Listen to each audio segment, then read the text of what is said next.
Bonjour à tous et bienvenue sur notre chaîne YouTube, la chaîne de Ligne Droite. Je vous invite à vous abonner à cette chaîne, à aimer, à partager, à commenter ces vidéos. C'est très important pour notre référencement et c'est une manière de nous soutenir. Merci à vous tous. Bonjour Olivier Molin. Bonjour. Et donc imaginez que l'on retrouve une symphonie perdue de Mozart, un texte philosophique d'Aristote ou encore une pièce de Molière. C'est ce qui s'est passé avec Céline, où l'on a découvert puis édité 60 ans après sa mort un roman, Guerre, aux éditions Gallimard. Et pour en parler, on accueille un autre grand écrivain qui est aussi critique littéraire chez Valeurs Actuelles. Alors Olivier Molin, moi je vous ai découvert il y a 5 ans, donc c'est ce que je vous disais tout de suite, par un ami qui m'a dit arrête de lire Michel Houellebecq, lis plutôt Olivier Molin. Donc j'ai lu Les Retrouvailles sur une plage en Indonésie il y a 5 ans et donc je vous invite à découvrir Olivier Molin qui est un grand auteur. Vous avez gagné pas mal de prix, je crois. Non, j'ai gagné très peu de prix, un seul au tout début de ma carrière, c'était le prix Étonnant Voyageur à Saint-Malo. Et le prix de l'Incorrect, je crois, cette année ou l'année dernière? Ah, par ma connaissance. Ah, alors je dois confondre, mais enfin bref. Non. En tout cas, lisez Les Retrouvailles d'Olivier Molin, c'est magnifique. En tout cas, est-ce que vous pouvez nous faire un petit rappel pour nos éditeurs de qui était Céline ?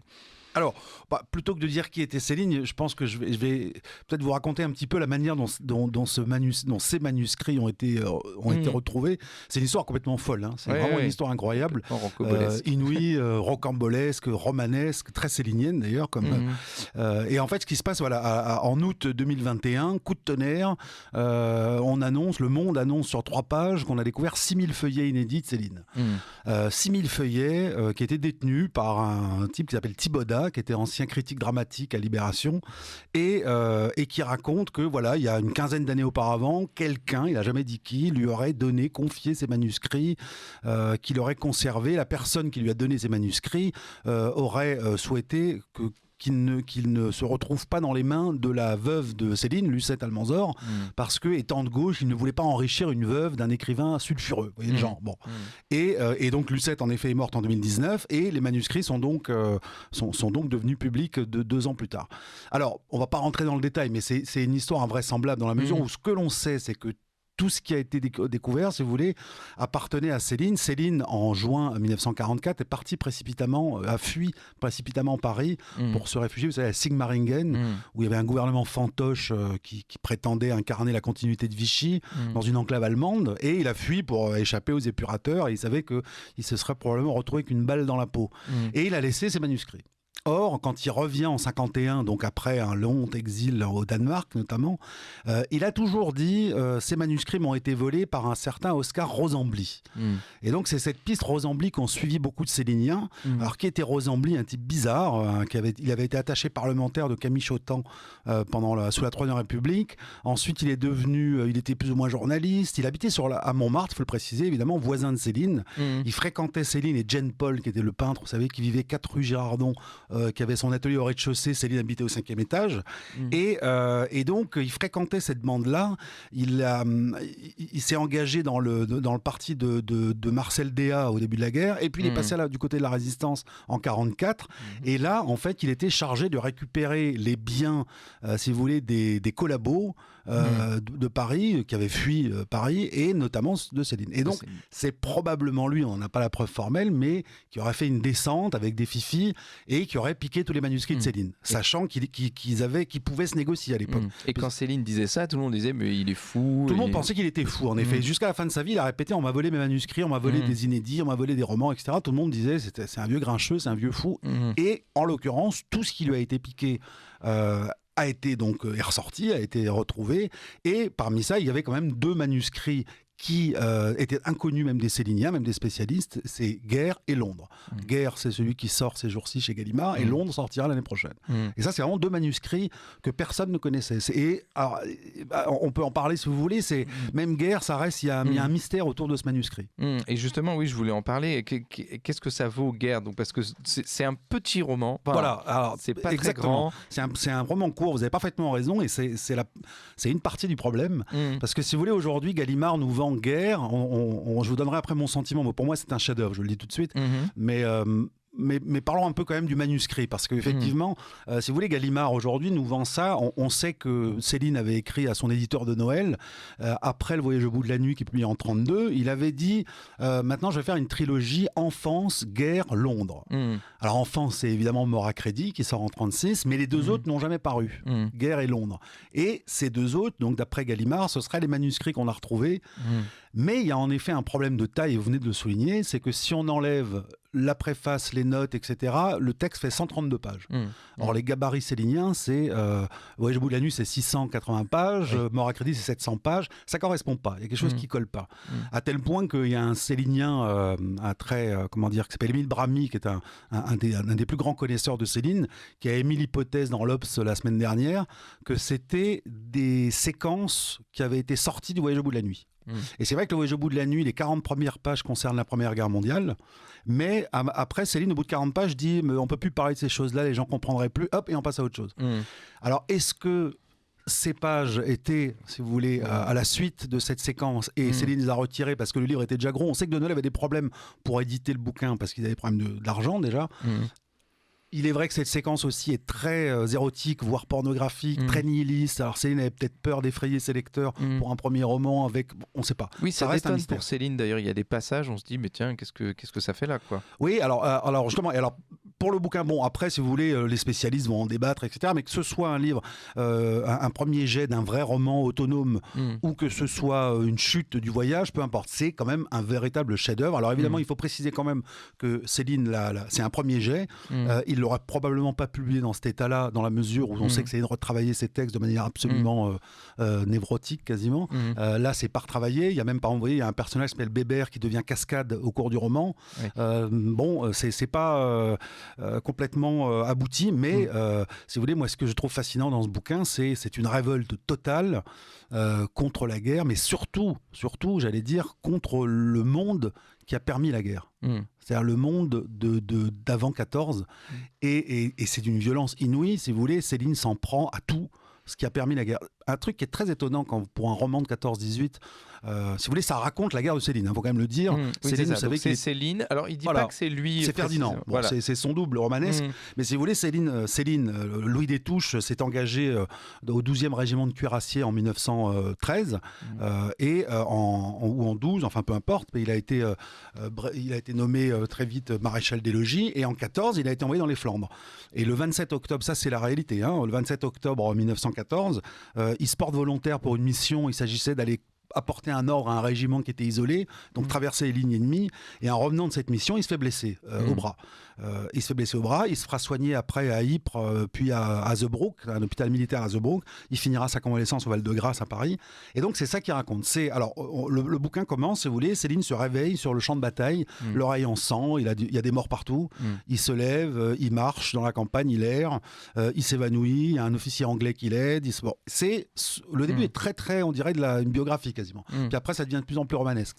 Et puis après il raconte, si vous voulez, sa convalescence à Zebrook, donc qu'il appelle perdu sur la lisse. Il change complètement et c'est là où le roman devient complètement délirant et fou et cauchemardesque, faut bien le dire, puisqu'il y a tous ces blessés qui se font qui agonisent, qui ont des corps complètement, si vous voulez, mutilés, grotesques, etc. Vous savez, il y a toujours ce mélange dans sa ligne de tragédie et de côté grotesque. C'est toujours il y a une infirmière, alors pardon pour les oreilles prudes, mais qui vient, je mets des guillemets, branler tous ces blessés. C'est du Céline, c'est du Jérôme Bosch d'ailleurs, parce que Céline c'est très proche de Bosch, tout est déformé, tout est...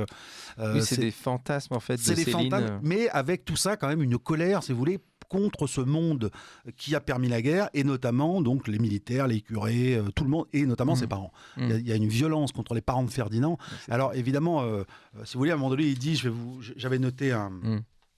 Si vous permettez. Bien sûr. Et voilà, il critique ses parents en disant, attendez voir où est-ce que je retrouve plus mes notes. Ah si, voilà ça, il s'en prend alors, je cite, à leur énorme optimiste niaise pourri connerie qu'il a rafistolé envers et contre toutes les évidences. Et Ferdinand conclut, c'est sans appel, jamais je n'ai vu ou entendu quelque chose d'aussi dégueulasse que mon père et ma mère. Et c'est très violent. Mais en fait, ce qu'il faut bien comprendre, c'est que ce qu'il reproche à ses parents, c'est de ne pas avoir empêché la guerre. C'est ça en fait. Et à un moment donné, il s'en prend par exemple à la belle éducation de son père, aux belles lettres qu'il écrit. Et là aussi, c'est très intéressant, même pour moi, c'est un livre qui explique, on est au cœur de la poétique de Céline, si vous voulez. Parce qu'en fait, il rejette si vous voulez, à partir du moment où il a connu la guerre, à partir du moment où on l'a envoyé dans les tranchées, Céline dit une civilisation qui n'a pas pu empêcher ça ne vaut plus rien. Et il rejette tout. Il rejette la politesse, il rejette la forme, il rejette le bon goût, il rejette la belle langue, surtout la belle langue. Et il va commencer à écrire crapuleux. C'est le roman le plus argotique de tous ses romans. Après, l'argot, il s'en sépare un petit peu. Là, c'est quasiment un roman écrit en argot. Et du coup, si vous voulez, ça aussi, c'est pas du tout un hasard. C'est qu'il dit, voilà, la belle civilisation, la belle éducation, la belle langue nous a conduits au casse-pipe. Et donc, moi, je vais me rebeller. Et il se rebelle.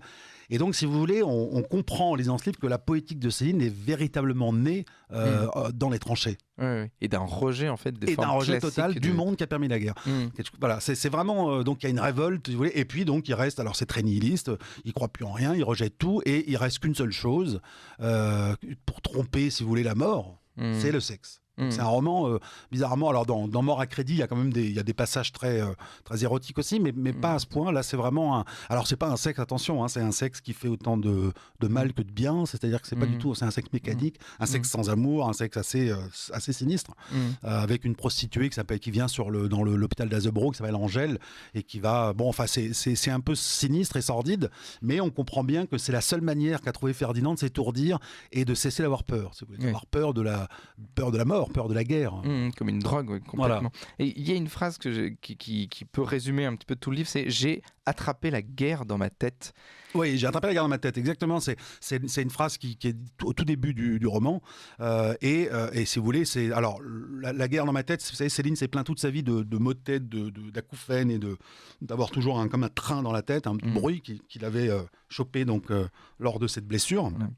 Donc il y a cette guerre dans la tête qui est le bruit, si vous voulez, mais il y a aussi, on comprend très bien, et c'est tout le sens du roman, en effet, vous avez raison, ça le résume bien, c'est-à-dire que la guerre, non seulement a brisé les corps, mais elle a colonisé les esprits. C'est-à-dire que la guerre, en fait, on s'en sépare pas, et même tous ces blessés qui sont à Hazebrouck, dans l'hôpital militaire, sont hantés, ne dorment plus, sont hantés par le cauchemar de la guerre. Et donc effectivement, cette guerre, elle colle, et elle colle dans tout le livre, elle est poisseuse, elle est collante, et Céline s'en débarrasse en se vengeant, si vous voulez, de tous les gens qui ont permis cette guerre. Voilà. Mais c'est très intéressant parce que même pour Céline, si vous voulez, ça explique bien des évolutions à venir, notamment le pacifisme intégral qui sera le sien, l'antisémitisme aussi, hein, c'est lié. Je veux dire, on est vraiment au cœur, si vous voulez, dans ce livre, je pense, non seulement de la poétique de Céline, c'est-à-dire de la manière dont il va considérer son écriture en révolte contre la belle écriture, dont il se méfie. Il se méfiera du coup même de l'éducation. Céline se méfiera toujours des gens qui ont une belle éducation, et ils nous ont envoyés en 14. Pour lui, ce sera sa hantise permanente, si vous voulez. Toute sa vie, c'est l'événement fondateur par excellence. Et donc, on est au cœur de sa poétique, mais on est aussi au cœur de son engagement politique, parce que la vérité, c'est que quand on commence à mettre un trait sur la civilisation et sur tout ce qu'elle a produit de forme et on glisse vers quelque chose qui se rapprochera un peu de la barbarie, il faut bien le dire quand même. Oui, bien sûr. Il faut dire par là que... Et il y a donc... Alors, il faut bien préciser que ce livre, il l'écrit 20 ans après 14. Hein. Il l'écrit en 34. C'est pas du tout un livre qu'il écrit en 14. Et en 34, déjà, on sent quand même... Alors là, je vais vous faire... Mais c'est peut-être facile de dire ça, mais on sent quand même, si vous voulez... Une sorte, on pourrait presque dire, de pré-fascisme quand même. Vous voyez ce que je veux dire ? Oui. Dans la mesure où cette civilisation, il la rejette parce qu'elle n'a pas, réussi à empêcher la guerre. Et justement, ce côté de la déconstruction que prône Céline, est-ce que vous l'expliquez aussi ? Parce que donc, Céline était antisémite, il y a beaucoup d'autres auteurs qui étaient, je pense à Rebattet par exemple, et Céline est toujours d'actualité aujourd'hui, et comment vous expliquez ça ? Ouais, je pense, si vous voulez. Bon, alors, il est d'abord, je dirais pas moi que c'est un déconstructeur. C'est comme vous venez de dire, je dirais plutôt que c'est quelqu'un qui, à un moment donné, qui bazarde tout, quoi.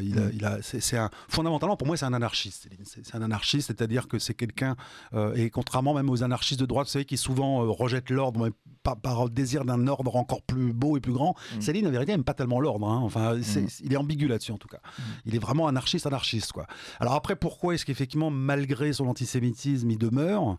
Parce que je crois que son génie a fait exploser toutes les cases. Alors, il est quand même attaqué beaucoup, hein, même à l'occasion de la parution de Guerre, il y a quand même beaucoup de journalistes de gauche, notamment, qui s'essuient les pieds dessus et qui disent « Ah, on voit des guerres, que c'est un salaud », parce qu'il parle d'un soldat, il parle d'un bico, sauf qu'à l'époque, tout le monde parle comme ça. Enfin, je veux dire, c'est pas du tout Céline, là. Vous voyez, vous prenez les bouquins d'avant-guerre, même les polars même de Léo Mallet et compagnie, qui était à l'époque un pur anarchiste de gauche, il parle de bico, enfin, c'est comme ça qu'on en parlait, c'est tout. C'est pas... Bon. Mais ce que je veux dire, c'est que moi, je pense qu'il reste parce que que son génie est personne ne peut en vérité sérieusement nier son génie. Voilà. On peut dire que c'est un sale type, c'est un sale bonhomme, ça d'accord, mais personne ne peut nier son génie. Celui qui nierait son génie se couvrirait immédiatement de ridicule, quoi. Et justement, dernière question, en quoi son style, parce qu'on dit qu'il a inventé un style, en quoi son style, alors peut-être que moi je suis d'une autre génération, donc j'ai lu des livres donc, qui se sont inspirés de Céline, donc en quoi le style de Céline est un nouveau style? Alors, le style de Céline, en tout cas, donc moi je vous dis, ce bouquin est important dans la construction de ce style célinien, parce que là on est quand même déjà dans le style célinien, même si après il va changer après-guerre, il va devenir de plus en plus déconstruit, il y a certains livres qui seront même avec Normance par exemple, il en arrive à faire exploser complètement la syntaxe, et il reviendra en arrière d'ailleurs, d'un château à l'autre, il revient à un style beaucoup plus classique, un style de chronique, etc. Mais ce style célinien, donc il est né dans les tranchées pour moi, il est né par rejet de l'ancien monde.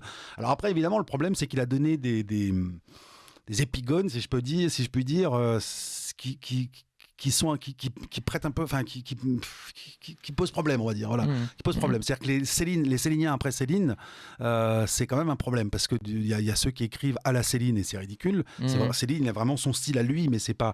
Alors je pense que Céline, quelque part, il y a des gens du reste qui disent ça. Je crois que c'est un Philippe Duhigg qui dit ça aussi. Qui lui a dit peut-être à Radio Courtoisie, qu'il disait souvent, et qui disait en effet que Céline a fait beaucoup de mal à la littérature. C'est le point de vue de certains critiques de droite, conservateurs, que Céline a fait du mal à la littérature dans la mesure où il y a où des gens se sont permis d'écrire, vous savez, comme des gougnafiers en disant il y a Céline avant. Alors que Céline, c'est tout sauf un gougnafier. Il y a un vrai style célinien qui est un style travaillé, qui est un mélange effectivement de parler populaire, un mélange de syntaxe savamment pas déconstruit pour le coup, oui, si on veut. Enfin, mais il y a un travail, il y a quelque chose qui, vous voyez, c'est pas quelqu'un qui écrit de manière totalement relâchée, quoi. Alors il a peut-être fait du mal, effectivement, Céline, mais ça c'est pas de sa faute, hein. Mais avec des épigones, des gens qui aujourd'hui écrivent comme qui écrivent avec un style relâché, qui disent c'est Céline. Non, Céline c'est pas ça. Et ben merci beaucoup, Olivier Molin. On rappelle donc Guerre aux éditions Gallimard, et on rappelle que vous êtes donc journaliste et critique littéraire à Valeurs Actuelles. Merci beaucoup. Vous appréciez cette émission? Alors aidez Radio Courtoisie à en produire d'autres, en indépendance totale. Rendez-vous sur soutenir.radiocourtoisie.fr. Merci d'avance.